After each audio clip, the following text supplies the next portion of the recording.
What's up, everybody? Welcome back to the Live with Brandon Blakeney podcast. Of course, I'm your host, Brandon Blakeney, aka Brandon Lee TV. You know I got another banger for you, so kick back, relax, and come take a ride with me. You are now locked into the Live with Brandon Blakeney podcast. Here is your host, Brandon Blakeney. LSU is already off to a 1-0 start in this young, early college women's basketball season, led by Zakiyah Johnson, Samaya Smith, Anissa Morrow, as well as Michaela Williams. They have a four-headed monster going in. But they're winning off the court as well, as Kim Mulkey has already signed four top 30 players in the class of 2025. Reinforcements are on the way to Baton Rouge in a major way. They are winning off the court, and Coach Kim Mulkey continues to prove that she is one of the most respected and dynamic recruiters in the nation. Before the women's signing period has even begun, the early signing period, LSU already has a number one class in 2025 rankings, led by the 6th overall recruit, Grace Knox, who was the most recent to commit, the 12th player overall, Bourrage, 13th player, Zakiyah Johnson, and then rounding them out at number 30, Isabella Hines. Now, we mentioned Grace Knox was the latest to commit, man, and you talk about a strong-bodied forward wing player that can really get to the cup at will, nice off the bounce, great finisher around the rim, has the hook shot, can play back to the basket, has the fadeaway post game, just an elite shot maker, nice from the mid-range, great touch, great rotation on the basketball. She plays the game physical, tenacious, and she's a hard worker, man, a real lab rat, and she's going to be a big-time versatile forward that can come in and play the 3 spot for them. So I'm excited to see Grace Knox comes from a winning pedigree, and then adding in the backcourt Bourrage, who is one of the most skilled point guards in this entire class. When you talk about just electrifying off the bounce, man, she puts it on the floor. Everybody leaves their seats because the crossover, the step back is absolutely deadly, and she's letting you know she's coming to kill you. Great first step, nice burst, can finish amongst the trees, finishes contested layups, can finish with either hand. Great off the dribble at getting to her spots and shooting the basketball. Plays defense as well. But you just look at the shot-making ability. Her ability to play ISO basketball, get out in space. She's a tough cover in open space. Definitely has the pull-up in the bag. And just continues to just look comfortable, very tough matchup, man. Just a true shot maker, competitor, and you can tell, man, she's just genuinely having fun out there. But when you get her one-on-one in space, she is an absolute nightmare. I think she's going to be a dynamic scorer from day one for Coach Kim Mulkey. Zakiyah Johnson, when you talk about a straight dog, first off, I love her personality, right? She comes in and she's already making an impact, showing that she's going to be marketable off the court. The way you play made all these big-time universities interested in you. I would say my versatility, not just as a basketball player, but I think outside the court too. Like I can be that person for every aspect in a different person's life. Like it brings out a lot in others on and off the court. Well, let's get to it. The moment is now. Is it going to be Kentucky, Louisville, or LSU? So, here we go. For the next 4 years, I will be going to. Oh wait.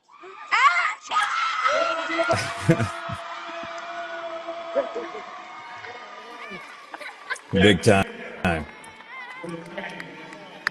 It was big when she committed, but when you talk about a player with that like Angel Reese-esque flair, she's a guard, elite shot maker, great deep ball, 3-point off the dribble, can hit it consistently, tenacious on the glass, following second chance points. She will pick your pocket if you are not careful, young lady. A big physical wing, can play multiple positions, really good at passing the basketball too. I think her playmaking ability is something that doesn't get talked about enough, but she has no problem shooting over shorter defenders, playing bully ball, getting to the cup. She's got the fadeaway in the bag. Just an overall very skilled player, understands how to use her size, understands how to square up, and is taking no prisoners. She's an absolute dog, a straight competitor, plays bigger than her size, and I think like Anissa Morrow, undersized, could play some four for this group, but definitely is just elite at crashing the glass, quick burst off the ground, and understands how to follow a shot and fight for those loose balls,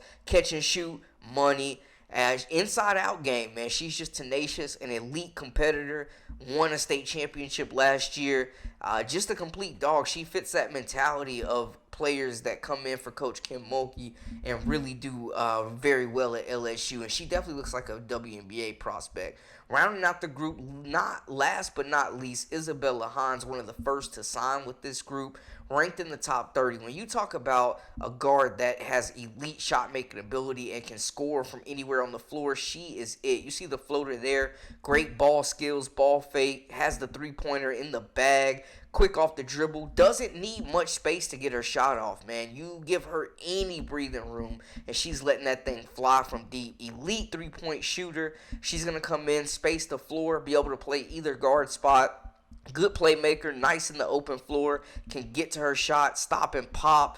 Love what she does with the basketball. Everything just looks smooth. It looks like she's not even breaking a sweat out there. Absolutely smooth game, silky smooth. Really is an elite shot maker as well. A lot of offensive firepower coming for the perimeter. You look at what LSU has, man. They really upgraded the backcourt, bringing in Cheyenne Day Wilson, bringing in Kaylin Gilbert, bringing back Flau'jae Johnson, Laster Poa. They bring in the Louisiana Gatorade Player of the Year and Jada Richard, who has got off to a solid start in exhibition play. Miracle Shepherd, a sophomore. Michaela Williams, big time part of that big four we mentioned. Jersey Wolfenbarger, 6'5" guard, who former McDonald's All-American. If they can lock in and get her to reach her full potential and shooting the basketball, she's going to be a very versatile player. Now, Flau'jae Johnson and Anissa Morrow could possibly be gone. Anissa Morrow will probably be up out of there. Flau'jae has a chance to dip out early too, though, and be a potential top first-round draft pick in the WNBA draft. So if they do leave, that's going to be more playing time for this big four to come in. But you bring back Kaylin Gilbert. You also lose Laster Poa. We got to mention that too. The point guard, the senior presence, the leader, the steady presence at point guard. You lose her. So there's a lot of production that they're going to have to replace. But they're going to bring back Kaylin Gilbert, Miracle Shepherd, who might be, other than Flau'jae, the best on-ball defender they have. It's very possible that this could be Michaela Williams' team at this point. Her, as well as Samaya Smith, who's come and played big already, coming back off a season-ending injury last year, got double figures in their first game. At 6'2", they're going to rely on her. Does Alea Del Rosario take that next step this year or next year at 6'6", by far the biggest player and the most imposing presence physically on this group? Does Amani Bartlett take on a bigger role this season? Those are questions that need to be answered for this year. But looking at the future, man, this team should still be absolutely stacked. They got to recruit some size, though. They continue to add a lot of depth in that backcourt, a lot of firepower on the perimeter. But, man, they got to get some bigs in there. And this was a class they needed, man. After missing out on Joyce Edwards, Sarah Strong, Jelani Cambridge, Aaliyah Chavez, after missing out on some of the top players in 2024 and the number one player in 2025 this year who was linked to them, but apparently was asking for a little too much NIL money. But LSU got it. I don't know why they tripping. But they have brought in a huge class. This was a must-need class for them to replenish that roster. They haven't had really a top class since Michaela Williams, and they lost everybody from that class but Michaela Williams. So they needed a big class after striking out in 2024, and they may not be done yet. But Coach Kim Mulkey has proven to be a tenacious recruiter. She's proven that when she gets elite talent on campus, it's hard for them to turn her down.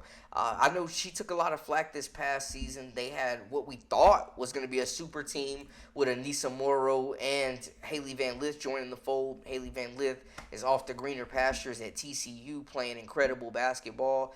But this was was a must-need class. They needed to replenish. They needed to keep up with the Joneses, especially with the SEC welcoming the likes of Oklahoma and Texas. Things are not getting any easier. This was a must-have class, and they're not done yet. I genuinely think, though, the way this thing has started, this could absolutely be the best recruiting class Coach Kim Mulkey has ever brought to Baton Rouge in her short time there. And they complement each other really well. So I'm excited to see this group continue to flourish, come together, build that chemistry, and be a dynamic freshman class currently ranked number 1, and they may not be done. Y'all let me know how y'all feel in the comments, though, about this class and the projections, the perspective of LSU basketball moving forward. That's a wrap for us. For all the latest and the greatest, I am Brandon Blakeney, a.k.a. Brandon Lee TV. Till next time, we out.